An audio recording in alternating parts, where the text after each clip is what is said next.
Chusinskas. Iroegbu. Iroegbu. Bueno, Vaya canasta. canastón.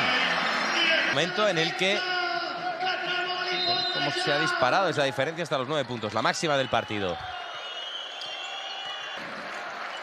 Iroegbu no se puede ir de Panchar. Lanza de 3 y la mete. Bueno, pues ahora mismo Iroegbu es el que...